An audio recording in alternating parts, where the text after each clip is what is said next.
കൊണ്ട സ്വർഗമെന്ന് വിശേഷിപ്പിക്കുന്ന ഹിമാചൽ പ്രദേശിലൂടെ മാതൃഭൂമി യാത്ര സഞ്ചാരം തുടരുന്നു. ഹിമാലയത്തോട് ചേർന്ന് കിടക്കുന്ന ഈ വിസ്മയഭൂമിയിലെ മണാലിയിലാണ് യാത്ര ഇപ്പോഴുള്ളത്.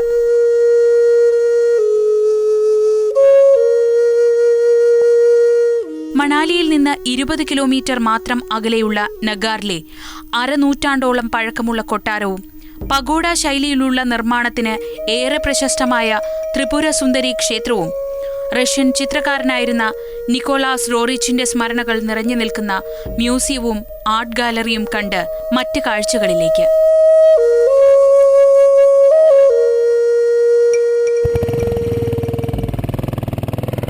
മണാലിയിലെ ഏറ്റവും പ്രധാനപ്പെട്ട ടൂറിസം ആകർഷണങ്ങളിലൊന്നാണ് സൊലാങ് വാലി.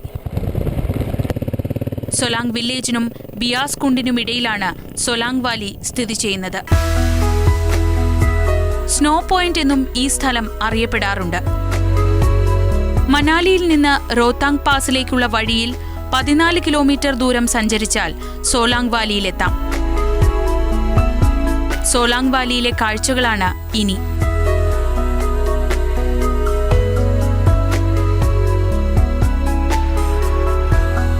എല്ലാ വർഷവും ഇവിടെ നടക്കാറുള്ള വിന്റർ സ്കീയിങ് ഫെസ്റ്റിവൽ നിരവധി സഞ്ചാരികളെയാണ് ഇങ്ങോട്ട് ആകർഷിക്കുന്നത്.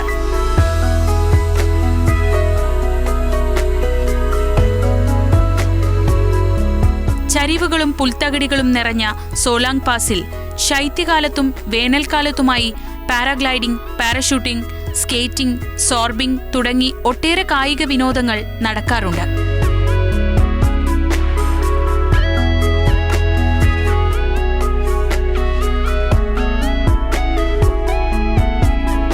സമുദ്രനിരപ്പിൽ നിന്ന് 2560 മീറ്റർ ഉയരത്തിലാണ് സോലാങ് പാസ് സ്ഥിതി ചെയ്യുന്നത്. മണാലിയിലെ ഏക റോപ്പ് വേയും ഇവിടെയാണ് സ്ഥിതി ചെയ്യുന്നത്.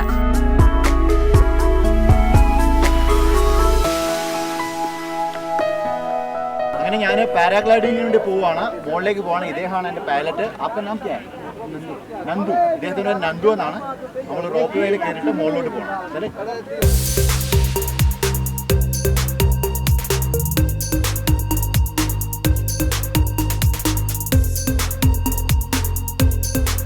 പടികൾ കയറി റോപ്പ് വേ സ്റ്റേഷനിലേക്ക്. മണാലിയിലെ ഏറ്റവും ജനപ്രിയമായ ടൂറിസ്റ്റ് ആക്ടിവിറ്റിയാണ് പാരാഗ്ലൈഡിംഗ്. മെയ് മുതൽ സെപ്റ്റംബർ വരെയുള്ള മാസങ്ങളാണ് പാരാഗ്ലൈഡിങ്ങിന് ഏറ്റവും അനുയോജ്യം.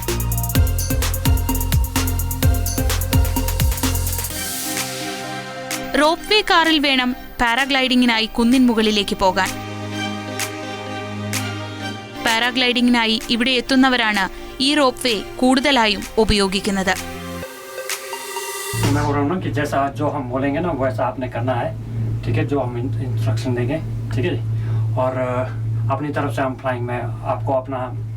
ഇപ്പം നമ്മൾ റോപ്പ് വേയിലാണ് നമ്മൾ മുകളിലേക്ക് പാരാഗ്ലൈഡിങ് ചെയ്യാൻ വേണ്ടിയിട്ട് പോകുന്നത്. നമ്മുടെ കൂടെ പൈലറ്റ് ഉണ്ട്. അപ്പോൾ നമ്മൾ പോകുന്ന വഴിക്ക് തന്നെ അദ്ദേഹം നമുക്ക് പാരാഗ്ലൈഡിങ് ചെയ്യേണ്ട നിർദ്ദേശങ്ങൾ, എന്താണ് നിയമങ്ങളൊക്കെ ഉണ്ട്, കുറേ കാര്യങ്ങളുണ്ട്, അതൊക്കെ പറഞ്ഞു തരുന്നുണ്ട്. ഏതായാലും നമുക്ക് പ്രകൃതി രമണീയമായ കാഴ്ചകളൊക്കെ കണ്ട് ഈ റോപ്പ് വേയിൽ മുകളിലോട്ട് പോയിക്കൊണ്ടിരിക്കുകയാണ്.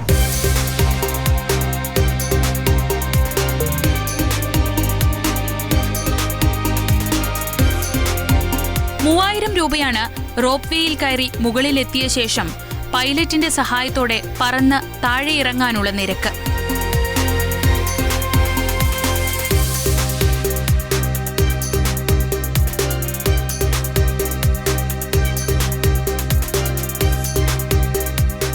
മുകളിലെ റോപ്പ് വേ സ്റ്റേഷനിൽ ഇറങ്ങിയ ശേഷം 3/4 കിലോമീറ്ററോളം കാൽനടയായി നടന്നു വേണം പറക്കാൻ തുടങ്ങുന്ന കുന്നിൻ മുകളിലെത്താൻ.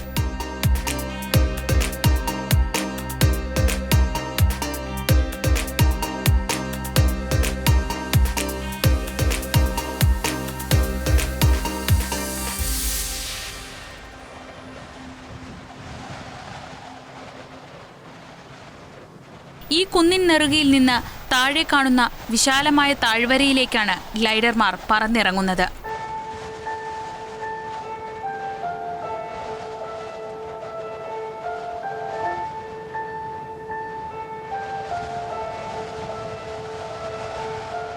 അപ്പോൾ ഞാൻ പാരാഗ്ലൈഡിങ്ങിന് വേണ്ടി പോവുകയാണ്.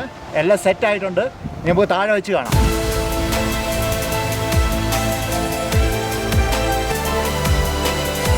ആരാണ് പറക്കാൻ ഇഷ്ടപ്പെടാത്തത്? ചിറകുകൾ ലഭിക്കാതിരുന്ന മനുഷ്യർ ആകാശത്തുകൂടി പറന്നു നടക്കാൻ കണ്ടെത്തിയ സാഹസിക വിനോദമാണ് പാരാഗ്ലൈഡിംഗ്.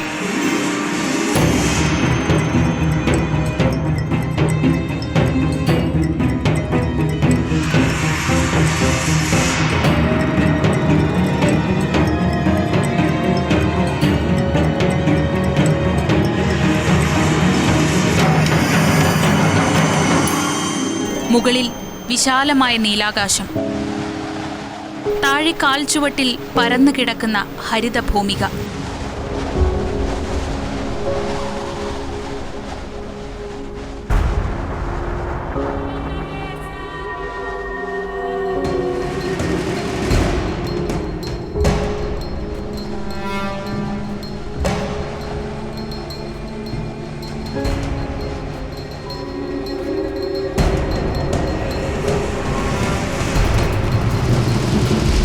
ഈ ആകാശ കാഴ്ചകൾ നമുക്ക് നൽകുന്നത് വല്ലാത്തൊരു അനുഭൂതിയാണ്.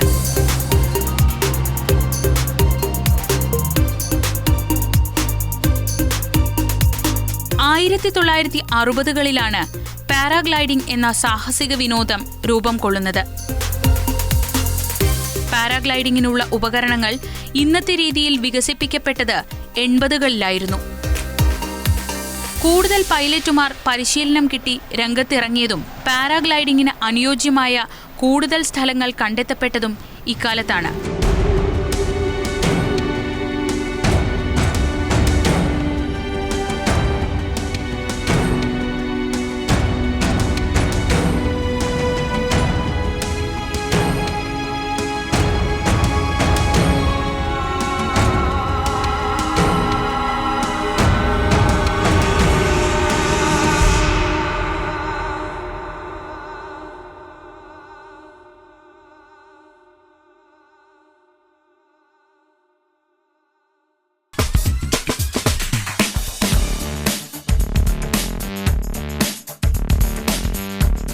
ആയിരത്തി 1987 സ്വിറ്റ്സർലൻഡിലെ വെർബിയറിലാണ് ലോകത്തെ ആദ്യത്തെ അനൌദ്യോഗിക പാരാഗ്ലൈഡിംഗ് ചാമ്പ്യൻഷിപ്പ് അരങ്ങേറിയത്.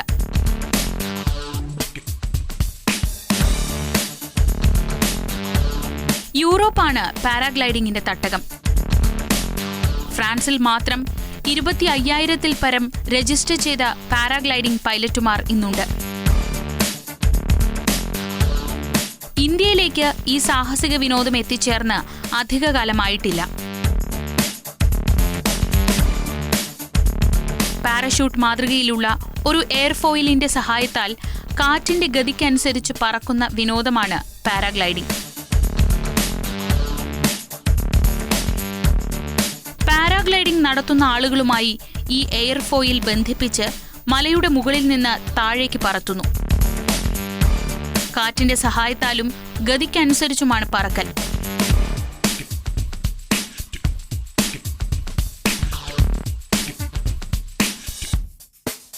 മഴയില്ലാത്ത തെളിഞ്ഞ അന്തരീക്ഷത്തിലാണ് പാരാഗ്ലൈഡിംഗ് നടത്താറുള്ളത്. കേരളത്തിൽ വാഗമൺ ഉൾപ്പെടെയുള്ള പല സ്ഥലങ്ങളിലും ഇപ്പോൾ ചില സീസണുകളിൽ പാരാഗ്ലൈഡിംഗ് നടത്താറുണ്ട്.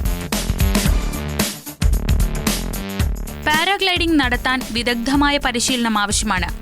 അതിസാഹസികവും അപകടകരവുമായതിനാൽ വിദഗ്ധ പരിശീലനം ഇല്ലാതെയോ ഒരു സഹായിയുടെ സഹായമില്ലാതെയോ പാരാഗ്ലൈഡിംഗ് നടത്തുന്നത് ആപൽക്കരമാണ്. പരിശീലനം നേടിയ സഹായിയുടെ കൂടെ പാരാഗ്ലൈഡിംഗ് നടത്തുന്നതിനെ ടാൻഡം ഫ്ലൈറ്റ്സ് എന്ന് പറയും. പാരാഗ്ലൈഡിംഗിൽ പരിശീലനം നേടാത്തവർക്കും ഈ അനുഭവം സമ്മാനിക്കുന്നതിനാണ് ഇത്തരത്തിൽ ഒരു സഹായിയുടെ സഹായത്തോടെയുള്ള പറക്കൽ. മണാലിയിലും പാരാഗ്ലൈഡിംഗിൽ പരിശീലനം നൽകുന്ന ഒരു സ്ഥാപനമുണ്ട്.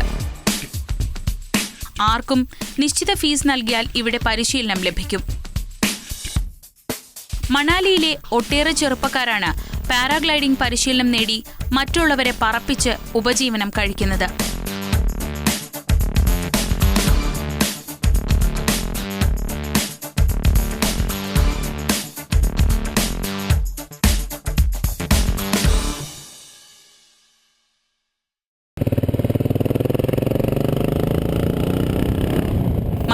ജില്ലയിലെ മറ്റൊരു പ്രധാനപ്പെട്ട ആകർഷണമാണ് വസിഷ്ഠ് ഗ്രാമം. മണാലിയിൽ നിന്ന് 6 കിലോമീറ്റർ അകലെ രവി നദിക്കരയിലായി വസിഷ്ഠ് ഗ്രാമം സ്ഥിതി ചെയ്യുന്നു. തന്റെ പുത്രനെ വിശ്വാമിത്രൻ വധിച്ചതിൽ സങ്കടപ്പെട്ട് സപ്തർഷികളിൽ ഒരാളായ വസിഷ്ഠൻ ആത്മഹത്യ ചെയ്യാനായി നദിയിൽ ചാടിയെന്നും എന്നാൽ മരിക്കാതെ അദ്ദേഹം ഈ ഗ്രാമത്തിലെത്തിയെന്നുമാണ് ഐതിഹ്യം. വിപാശ എന്ന ഈ നദിയാണ് ഇന്ന് ബിയാസ് എന്ന പേരിൽ അറിയപ്പെടുന്നത്. വളരെ കുറച്ചു കടകളും മറ്റുമുള്ള ചെറിയൊരു ഗ്രാമമാണ് വസിഷ്ഠ്. കമ്പിളിപ്പുതപ്പുകളും വസ്ത്രങ്ങളും ഉൾപ്പെടെ സഞ്ചാരികളെ ലക്ഷ്യമിട്ടുള്ള ഷോപ്പിംഗ് കേന്ദ്രങ്ങളാണ് ഇവിടെയുള്ള കടകളിലേറെയും.